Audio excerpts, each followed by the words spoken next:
23 வயது. மிக முக்கியமான ஒரு வசதி படைத்த குடும்பத்தில் பிறந்தவர். வசதி படைத்த குடும்பத்தில் பிறக்கும்போது அவங்க அப்பா வந்து அந்த காலத்தில் ஜூரியாக இருக்கார்.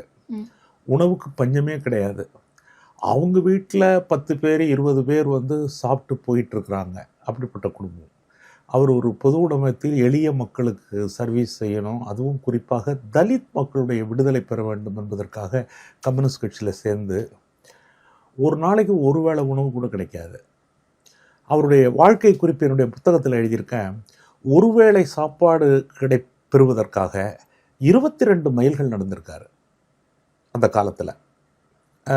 அதை பற்றிய குறிப்புகள் எல்லாம் நான் எடுத்து இந்த புத்தகத்தில் எழுதியிருக்கேன்.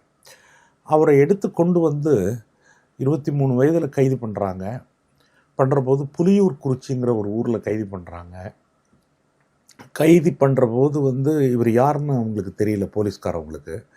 போய் சந்தேகத்தில் பிடிக்கிறாங்க. பிடிச்சோன்னே பக்கத்தில் ஒரு குழி இருக்குது, உரக்குழின்னு பேர். அந்த உரக்குழியில் வெடிகுண்டுகளை வச்சுருக்காரு.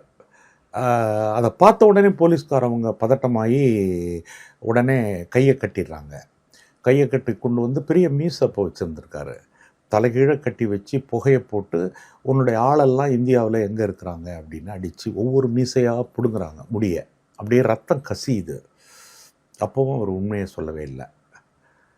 இவரை பற்றிய விசாரணைக்குன்னு 1.5 வருஷம் விசாரணை கைதியாக வச்சு பண்ணுறாங்க. அப்போ அவரோடு இருந்த தோழர்களில் பல பேர், ஜெயிலில் இருந்த தோழர்கள் சொல்கிறத நான் கேட்டிருக்கேன். மலையில் கொண்டு போய் ஆளை கொண்டாடலாங்கிறதுக்கு வரும்போது பரவாயில்ல, நல்லது தான். ஏன்னா எந்த ரகசியத்தையும் எந்த நெருக்கடியிலும் சொல்லாமல் நம்ம உயிர் போயிடும்.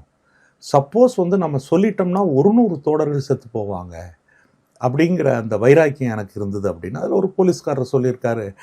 இவன் ஏதாவது இன்னும் கொஞ்சம் நாள் கழிச்சு இந்த தகவல்களை சொன்னான்னா நமக்கு ஒரு அவார்டு கிடைக்கும், இவரை பிடிச்சி இந்த ரகசியத்தை எடுத்தவங்க ஏன் அனாவசியமாக கொள்றீங்கன்னு சொல்லிட்டு கூப்பிட்டு வந்திருக்கிறாங்க.